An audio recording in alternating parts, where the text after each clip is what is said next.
તો કેમ છો મિત્રો? અમે તડકાના નીકળી ગયા 4 જણા જ. અમારે ભલાભાઈ છે. ભલાભાઈ કાક બોલો. હાલો મિત્રો, અત્યારે અમે જઈ રહ્યા છીએ બી ઢોર સારવા. ઢોર સારવા. ઓલા બે આગળ થઈ ગયા છે કે એકને એટલો બધો તડકો લાગી ગયો કે માથે રૂમાલ ઉઠી ગયો છે. થોડું પૂછી લ્યો, તમે આમ ખરા તડકાના નીકળી ગયા, તમને કેવું લાગે છે? તડકો લાગે બહુ અસર લાગે. ખરા તડકે નીકળી ગયા ને બહુ અસર લાગે છે. તડકો હવે થોડોક સાંજો આવે એટલે થોડીક શાંતિ થઈ એવું લાગે છે. તમે બધા આમ તડકે બડકે આવો તો ખબર પડે કેવી મજા આવે તડકાની. હા ફરી ગયો. જો અમારું તળાવ દેખાય નાનું. મને આ મારા લગભગ સાંભળણ છે ને ત્યારનું આ તળાવ ઓગણું જ નથી. મારા 25 વર્ષ થયા એટલે મને સાંભળે એટલે લગભગ 20 વર્ષ ગણો ને 20 વર્ષથી મને એક ધારું યાદ છે કે આ તળાવ ઓગણું નથી અમારે. પોગી ગયા અમે તળાવના કાંઠે જુઓ થોડું થોડું પાણી ભરેલું આવતું ગયું. ના અમારે શમશાનની દિવાલ છે. શમશાન બનાવવાની દિવાલના પૈસા ખાઈ ગયા પડે છે. શમશાન કાંઈ બન્યું નથી. જો આ શમશાન આ કોઈ જગવતું અમારે બધા ગામમાં જાય. આ પરવું છે હશે ને બધા આપણે બધા એટલે કાપવાની તમતાર. સારું કરે એને સારું, ન સારું કરે એને કાપવાની ઉડાડી જ નાખવાના. તળાવનું પાણી એટલું બધું ચોખ્ખું છે ને કે તળિયું હતું ને દેખાય.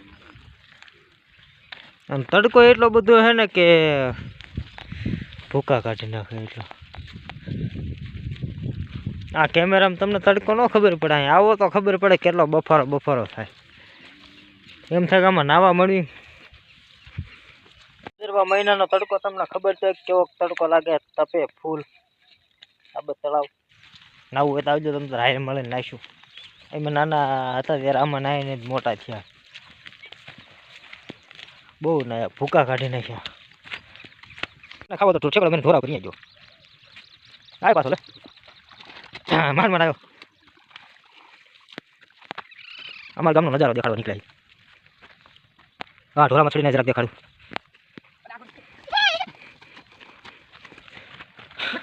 ચડી ગયો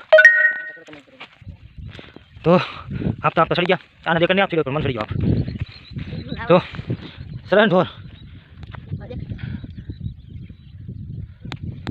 હા એટલે ઢોર થોડો આપી ગયા. નાનું તળાવ પણ ઓગણું નથી હોય. છોકરા એમ કે કોણ જરા પાણી ઓગણ મોર નીકળ્યું. તળાવ ઓગણી જાય ને તૂટી જાય. હારા તૂટી જાય ત્યારે આપણે તળાવ નાના ઓગણ વાર આવે તો ઓગણે તો ઓગણે નકર તો ન ઓગણે. ભીમ ફૂકા નીકળી જાય ત્યારે મેળાવે. ભલા ભાઈ પાછા ઉતરતા ને તો પડ્યા ને જો જરાક કેસ ને ઘૂંટીએ સોલાઈ ગયા.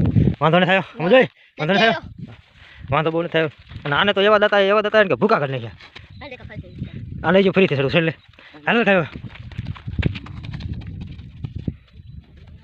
અહીંયાથી ફરીને છેડ્યા અહીંથી ઉતરવાનું કહીએ. હવે જોઈ કેવા ઉતરે જોઈ.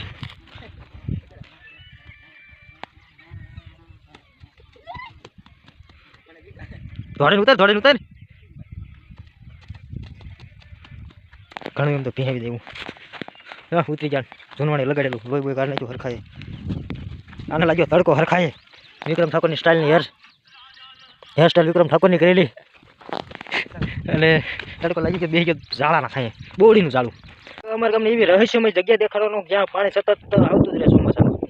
રહસ્યમય જગ્યા જ નથી આવી. પણ જો અમારા ગામનું ઓગણ છે તળાવનું. અને છોકરા એમ કે કાંઈથી પાણી વી ગયું હતું, પણ આ ઓગણ તૂટલું એટલે જ પાણી જાય. બાકી આટલું અધેર હોય તો જવાનું નામ જ ન લે પાણી. 2.5 ફૂટ તો હેઠું ખાડો છે, એમાં જ નીકળેલું પાણી એટલે ગયું, બાકી ન નીકળે. ઓગણ તો અમારે જો આ પાછું આમ સડા હવે આમ અધેર બલૂન ઘોડે. આજે આમ હેલિપોર્ટ ને એરપોર્ટ બનાવ્યું ને એવું લાગે કે જાણે બલૂન આજ ચડાવવાનું ને અધેર સ્વિંગ દઈને આજ ઉડાડવાનું ને જેમ કા બધા બધો. હા બોલ બીજું કાંઈ બોલતો જ નહીં.